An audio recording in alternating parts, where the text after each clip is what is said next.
Hello and welcome, I'm Misstical. This is Misstical Gaming. We're back into Watch Your Realms and they've finally done it. So that was quite nice.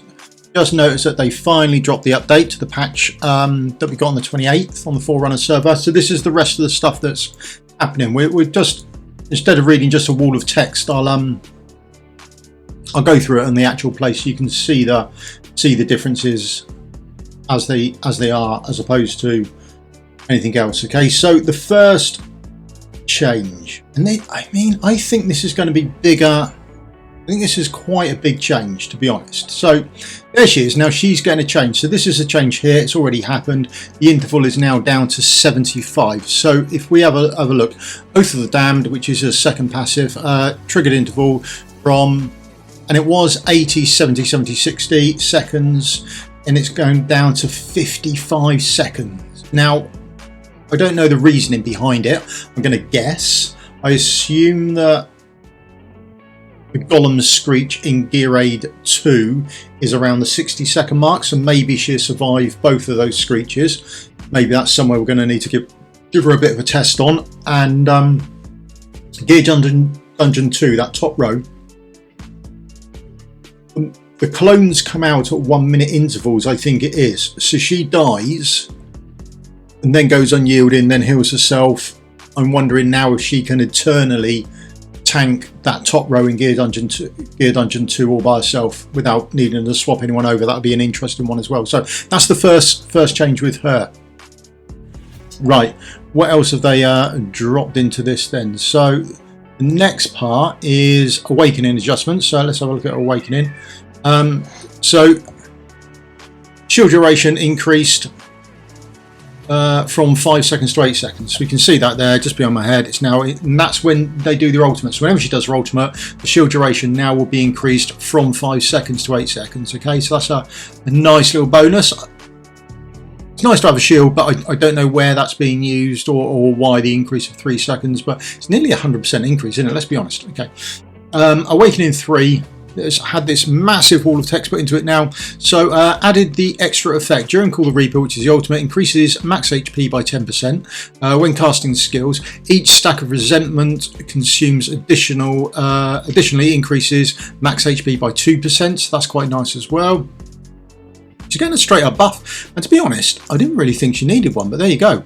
We're getting it either way, which is nice. And then Awakening 5, each enemy kill increases the hero's max HP by 2%, stacking up to 10 times. Adjusted to each enemy killed increases the hero's max HP by 2% and damage reduction by 1%, stacking up to 10 times. Okay, so they're just adding on that damage reduction as well as she kills enemies, which is absolutely fantastic for her. And then lastly, I think there is one more on this, isn't there? Yeah, fix an issue where Call the Reaper, which is her ultimate. So the ultimate there, it pulls up to 6 of the furthest enemy targets into range. So apparently sometimes failed to prioritise pulling the furthest targets. So apparently that's now been fixed as well. So good little buff for her, I think. It's a nice little start to it. There we go. So just a small change here. All we've got is they've optimised a pathfinding logic for summoned units. So there you go. That's realistically it. It's not much of a change at all, but very possibly good news. So we'll have to see how that pans out. And then while we're on this, obviously, if it's pathfinding units for summoned creatures, then we've got the same as well here. Okay, optimised pathfinding logic performance for summoned units. Okay, there's another one. Now, after the pathfinding logic, they've done a fix on a couple of heroes as well. So Kigiri, Undying Rune, fixed an issue where activating Tranquil Reflection and immediately triggering parry could sometimes prevent the ultimate from ending early. So that's been fixed. And then we've Ymiret the Unnamed fixed an issue where the basic attack occasionally had inconsistent attack timings, and Valera's Soul Guide fixed an issue where Valera's basic attack occasionally can inconsistently attack timings. So okay, they fixed those issues as well, all right, which is good news. Okay, now let's jump on to some of the, I'll say, bigger changes. Now, once again, we're back in for getting buffed here or changed or fixed. Now, about 3 years ago when the Forerunner came out, everyone said that he should have a proper anti-heal and not just reduce it down. Okay, but they've never gone along with that. And now they still aren't. So they still aren't here. Okay, so skill adjustments. So running sticks burst damage multiplier has been enhanced from 100 to 120 to 140 to 180. Continuous damage multiplier enhanced from 50 to 60 to now it goes 70 to 90. Soul corruption vulnerability magic damage has gone from 10 to 14 to 15 to 20. They've also adjusted his awakening as well. So the ground effect creates with basic attack lasts for 1 extra second. When the ground effect deals damage to enemy, inflicts slow on them. So the slow is quite nice. That's the blurb they've put on it, and sorry I clicked off it. There you go. And he's had a small change. I don't think it's fantastic, but we do have to go and have a look at him. So how does that actually affect him in game? Right, let's go and find him, because I pulled him the other day. Look, there he is. Now there have been some other changes as well, and they are quite good when we put them all together. So this is his artifact. Now his artifact blurb, as we can see here, effect adjusted, damage increases plus 15% during the ultimate, reduces enemy healing effect by 30 to 50% to, and that's been changed to damage increase 25%. During the ultimate, inflicts anti-heal. Oh, it's taken 3 years of asking, but they have finally done it. There we go, he has an anti-heal. He's got an ultimate with a massive range, absolutely massive. It goes on for 10 seconds. Now mine is maxed out, so I'll give you that. And it's 10 seconds. 10-second ultimate. Should you have him at A3, the duration is 2 seconds. So you've got an anti-heal for 12 seconds. 12 seconds. Now, and that is not all. It gets madder. If we have a look at his exclusive, sorry, that's not his, that's his here. His exclusive extends the ultimate duration for 10 seconds. So depending on which mix up of stuff you've got, you can have a solid anti-heal for somewhere between 10, 12, 20 or 22 seconds. That's what you've got. I mean, that's absolutely mad. 100% anti-heal for 22 seconds. I mean, no one ever asked for that, but that's a massive amount of time. And they do more damage should he be affected by CC. Okay, so there you go. If you've, depending on what you've got and how far you've got him skilled up, you do need his artifact for the anti-heal. That's the big part of it. But once you've got his exclusive, depending on if you've got him to A3 because he's been about forever, but no one ever wanted to pull him. When I pulled him the other day, people in the comments were like, "Oh, sorry to see you pull," and all that sort of thing. Well, don't know. He may not be terrible now. Full on anti-heal, and there you go. Like I say, so if you've got that, and if you've got his exclusive, I mean, exclusives generally roll well anyway. That's going to give you another 10 seconds on the ultimate. Up to 22 seconds anti-heal. Wow. Not sure. That could be massive. I've had a little play with it earlier. I might need to strip his gear off. It tends to go on for too long now, which what an issue to have. Anyway, that's not the only hero who's had some changes. Okay, so there are some other changes to heroes come in, but let's not panic when we see the heroes come up. Okay, so next hero. Right, this is all it is. Took me a while to read it, and one of the commenters had to point it out to me. It's just the tag that's been removed. So I believe in global, when you go to the filter, the tag to look for your heroes, and you're looking for heroes that do true damage, she has now been removed from that since her true damage skill is Awakening 3. Okay, so, and she has been added into AoE physical damage. Okay, that's her chain. Okay, this is the next hero getting a buff. Really like this buff. If I was a betting man, I would say the person who done this buff has actually got this hero and plays her. I know it's a stretch, but gotta love this buff. So here we go. Right, here's what they've done. It's an adjustment to her first passive. Okay, so the first one used to read when the ultimate meteor hits, if there's one cosmic rift in existence, grants a 15 to 25% attack increase to the hero for 10 seconds. If there's two, then it dispels a buff from the target. What a load of nonsense. So it's now when the ultimate meteor hits, grants the attack increase has gone from 15 to 22, from 25 to 35% attack increase. That's good. The duration has gone from 10 seconds to 15, another result, another 50% increase. And it takes a buff out from the hero. I mean, absolutely fantastic. Removes the buff. So there we go. That's all it reads now. When Starfire meteorites hit, and that's the Starfire, that's the ultimate hit, attack increases and then removes a buff. Absolutely fantastic. But they didn't stop there either. They had carried on. I mean, they really went to town on her. So they have also done her next passive as well.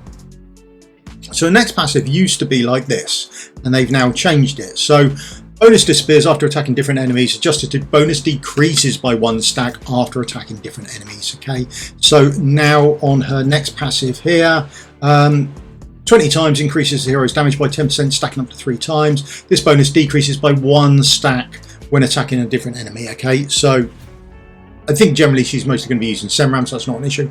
But it's nice to see they're addressing this, and it only goes down by a stack. You don't lose everything, okay? Now they haven't stopped there with it either. So if we have a look at her talent, Cosmic Rift duration has gone up from 15 seconds. It now reads 18 seconds, okay? So that should be easier for you to get the Cosmic Rifts on. Although they're less important now, but again, you don't have to see the bloody things as you're trying to play. And then just to finish her off, if we come down to her Awaken 3 there, Awaken 3 has been changed, and what they've done is they've added this stun on the bottom of it here. You can see there you get the stun for 1 second. So Awaken 3 is just an added additional effect, okay? So when you cast the ultimate, the Starfire Meteorite, boom, that will click a stun for you. So there you go. That's an additional change for her as well. And I think that is about it. The heroes. She's been left unchanged still, so we're writing again and see what they want to do. I mean, it did say back in December they were buffing her, so we just keep writing into the dev insights to see what happens. One day they may change their minds and do something. So in the gear preview, you can perform operations such as removing all gear and artifacts for all heroes in one tap. Just going to have a quick look at that. Just here, just behind me is unequip all gear, and then the one beside it is unequip all artifacts, and then at the top you can select the hero group you want. So go to tacticians, and then you've got your filter as well, so you can filter down to anywhere you like. So if we just select, for example, the Northerners, there's only one, and then you can either unequip all gear, boom, and that would do all the heroes from the page, and then it's just from that page, okay? So it's not all your heroes everywhere unless you selected them all. And if you came back here and went unequip all, we're going for all heroes on this page. Let's not press yes for that. In the gear and artifact storage, you can perform batch operations such as batch enhancement, batch lock, batch unlock, and batch sell. Yes, you can. However, so you go to bulk organize, and then you can do bulk enhancement here. You haven't selected anything. So if we just select a load of gear, I'm going to select these 2 items, for example, and you do bulk enhancement. Now, I have put this in. I can't remember who put it in the comments, but someone noticed it in the comments. So if I'm going to bulk enhancement, you could go to 16. I'm going to go to 12. Let's just get rid of that quickly. And then if you press enhance, you'll see you get the little enhancement thing. Bulk enhancement complete, gear selected 2, successful enhancement 2. That's how much it cost. I didn't use any of those. You press OK, and they're gone. They've gone into the ether.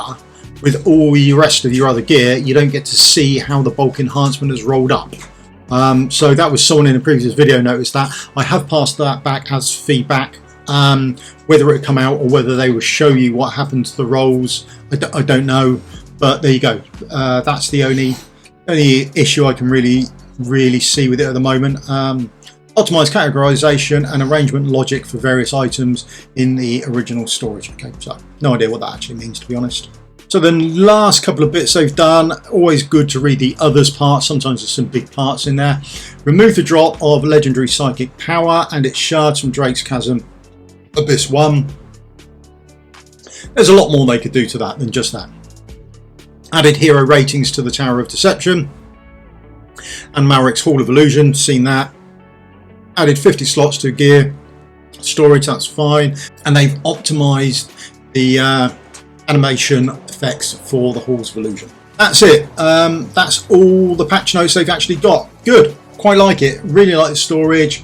Hope they do change those little things. We put a couple of feedback things in. Let's jump into Gear Rave 1 quickly. We'll stick you down. We'll put it on 2x speed. And then we'll stick him down and have a quick look at this massive 20 plus seconds of... There we go. We can put him down there. And if you just have a... That's his ultimate range. So he sits there really nicely looking for ultimate. There's the boss coming in there. We can hit the ultimate there. And that's it. No healing going on. Ages. Forever. No healing. No healing from anyone. The only issue is our ultimate is ending just as his next one comes up. Okay?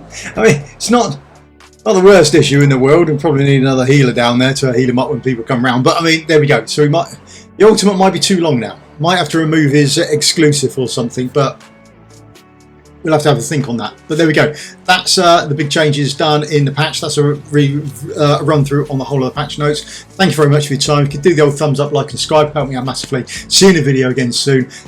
Just in the comments below, tell us what you think. If there's any more feedback need to go through, just tell us and I will happily pass it on through to them, okay?